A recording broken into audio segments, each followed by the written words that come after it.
Well, I finally got this room finished, and hopefully you can get an idea of how this all turned out painted up. The last thing I'm doing is I just got these wood register covers, so I just figured out a way to make custom spray paint to get those to be the same color as everything else. So that's just a little bit of carpentry that goes on in here. I just prepped this closet, and once I sand it out, which is like sanding in a phone booth, I'll be able to paint that up and this whole section will be done.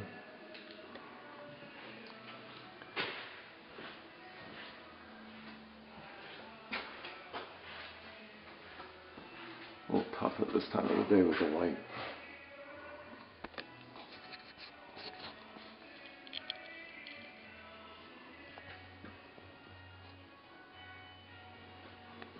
We plan on having our first fire today with our Thanksgiving dinner. Matt was kind enough to get the wheelbarrow in here to move the wood over. We went out and got some inexpensive fireplace tongs and a grate for today. So we're going to set up some lights, repurpose the ping pong table into the dining room table, and this is where we'll have Thanksgiving dinner. This is the laundry room. It's gotten a little bit of work since the last time I did anything in here. I've trimmed this out in advance of trying to figure out how to make a hinge door that'll be access to what is the hot water in this building. And I had to come up with a way to frame this out, which it doesn't look like much, but the noodling time that it took me to figure out how to do this was a lot more than how simple it actually turned out to be. But I had to make this hatch, which hopefully will never have to be accessed, because the only thing in here is where the hot and cold water comes from the other side. And when this is finally installed, the dryer will run in that vent right there, so that you'll hardly ever even see any of that little hatch panel.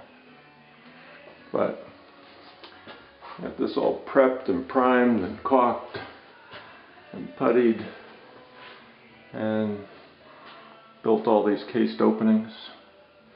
I had to figure out this little detail up here, which again, it looks awfully simple, but when you're a left-handed guy who never took shop class, all of this stuff is just mind-boggling to me to get the first one right, and then it becomes pretty repetitive and a lot easier than I thought it would.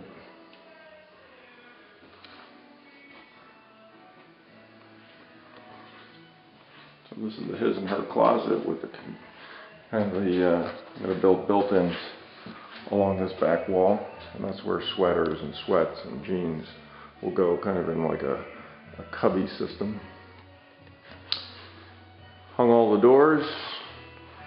Again, a challenge for the left-handed no-shop carpenter. A lot of it comes down to just having the right tools.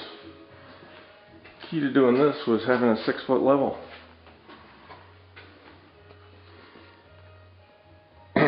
If it were just that simple, everybody would do it, but there were a lot of YouTube videos that kind of helped me out. I had one kind of tutorial from one of my master carpenters on the first one, and then I hung the other 11. So, still waiting for my register covers to come in here, because as you can see from that red line on the wall, these fall right inside my trim band, so I have to have those in and figured out before I can go around them.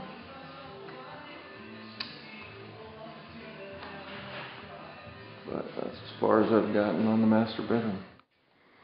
In preparation for the CO, I had to make a little more, not permanent, but a little safer set of stairs out of all the openings. So that's a lot better than what I had there before, which was really just a pallet and some block and a little bit of wood.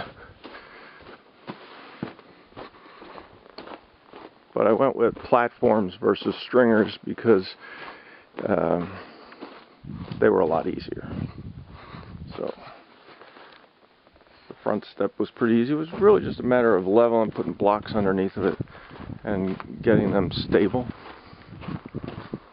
We eliminated the ramp over here, which took a little bit of training for Roxy to figure out where her ramp had gone.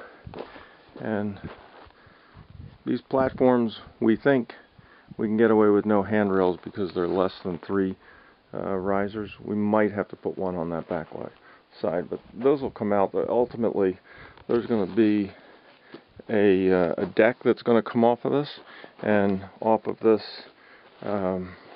sonotube, from that sonotube to the corner.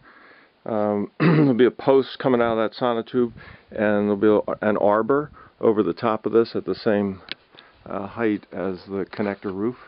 And then I'll put some kind of faux rafter tails coming off the front of the connector, so the whole thing looks like, from the road or from out in the yard, it'll look like an arbor.